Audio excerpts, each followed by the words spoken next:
So it's time to do our taxes again this year, and in this video I'm going to show you how to minimize your taxes when you're investing in shares so that you can keep as much of your money as possible, legally. So first, any money that you make from the stock market is added to your regular income. So if you earn, let's say, $50,000 and then earn another $10,000 from your investments by, let's say, buying CBA at $20,000 and then selling it at, say, $30,000, then your total taxable income will be $50,000 plus the $10,000, and that'll make a final taxable income of $60,000.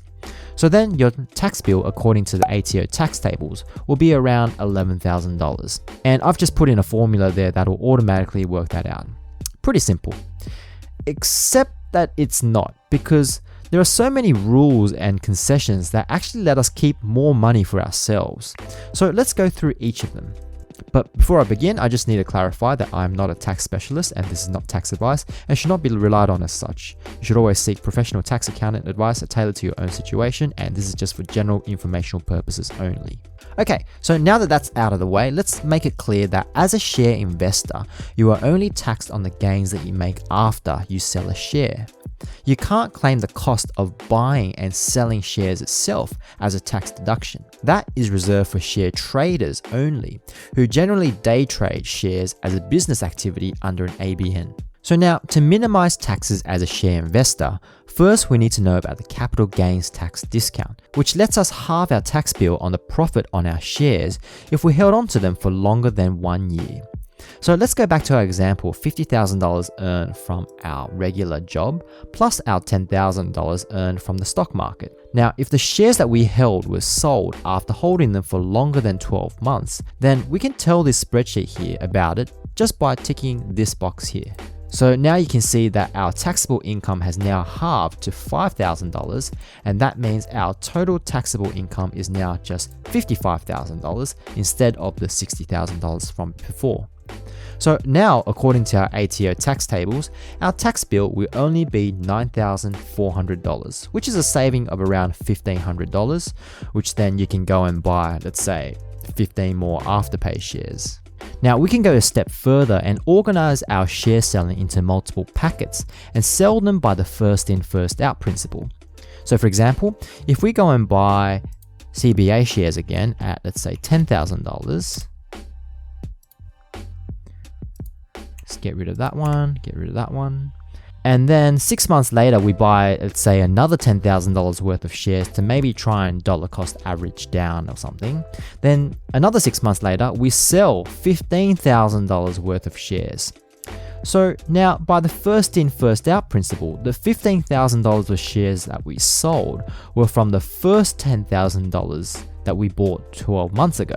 So we'll just put that there, and we'll put $15,000 there, which would now give us the 50% capital gains tax discount. So we can tell the spreadsheet that by clicking here. So you can see now that our taxable income is just $2,500. If you were to also sell that second packet of shares that you bought at $10,000, so we'll do that here. Let's say we sold that at $12,000.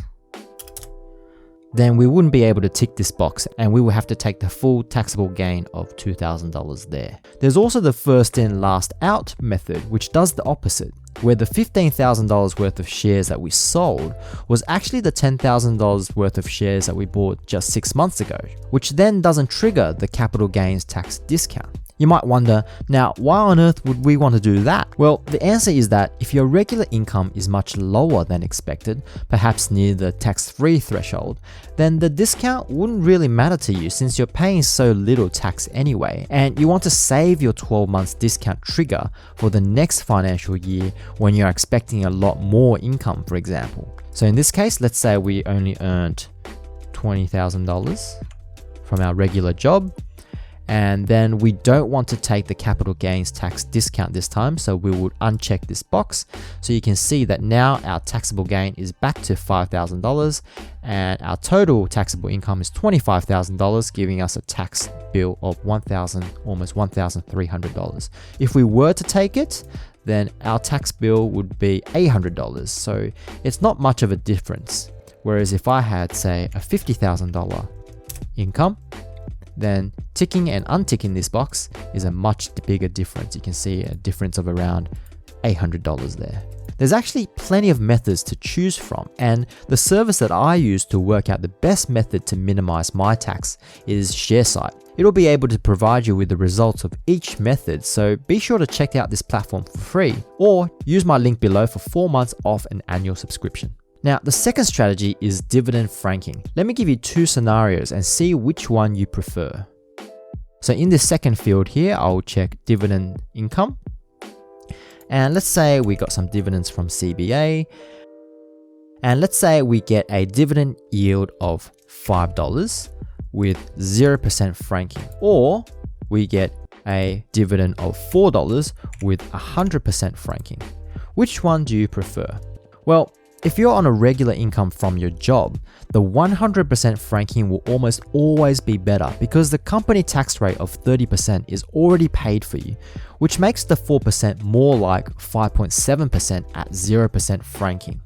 And you can see this here with $4 in taxable gain and $1.70 in franking credits, making a total of $5.71.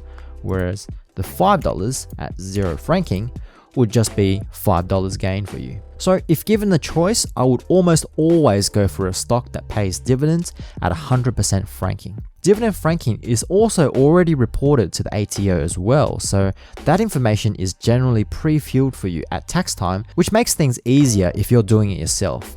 Or just give your accountant the broker tax summary. Now, the next way to minimize taxes is to include all your share-related deductions to reduce your taxable income. So I've added all that in this section down here after the shares taxable income field.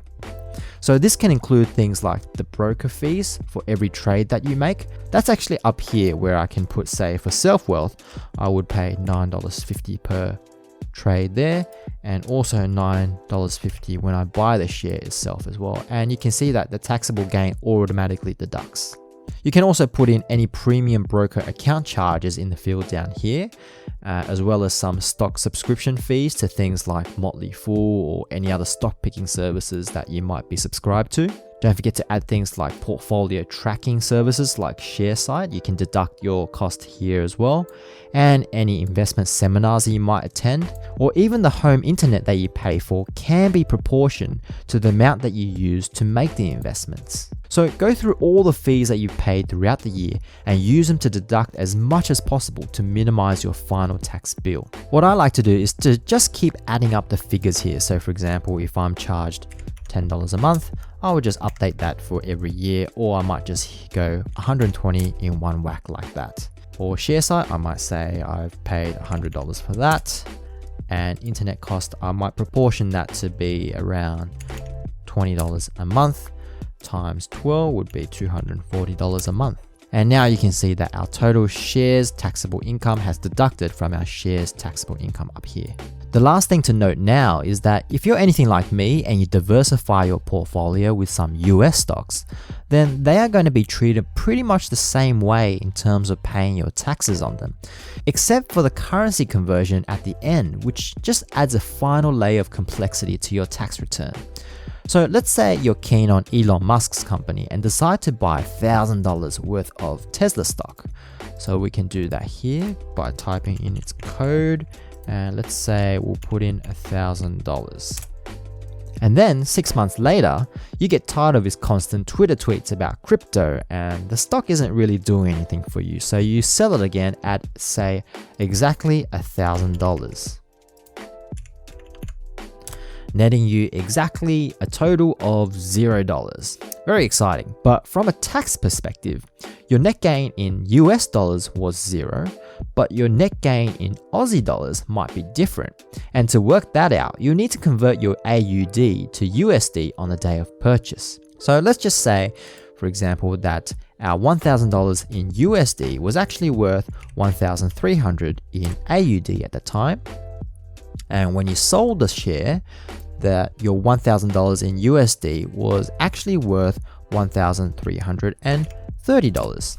And that means that you would have a total taxable gain of $30, even though in US dollars you had a net gain of $0. Now, the ATO will have a list of historical currency exchange rates on their website for every historical trading day, so make sure to use that to get an accurate figure. And again, any currency conversion fees can also be included in the tax deductions. So we can add that here, for example. And also, if you have any trouble, ShareSite is also there to help you with currency conversions included in their tax reporting tool. So it's a great way to get started there as well. So there you have it. That's all the things that you need to know to minimize your tax returns this year. The spreadsheet also lets you keep track of your work expenses, so you can choose from a range of things that I've copied straight from the ATO website itself. And if you need any more lines, just right click over here and just go insert one above, and that'll give you an extra line like that. And that's the same with the share section as well. You can just right click and then insert one above, and that just gives you an extra line there without marking up any of those formulas that I've put in for you already. So I'll leave a link in the description below for the spreadsheet if you want to try it out for yourself. Just make sure to click File and then go down to Make a Copy, and that'll copy it to your own Google Drive and let you edit the sheet. I can't actually allow you to edit this sheet because it means that everyone else will be able to see your edits, and you don't really want that.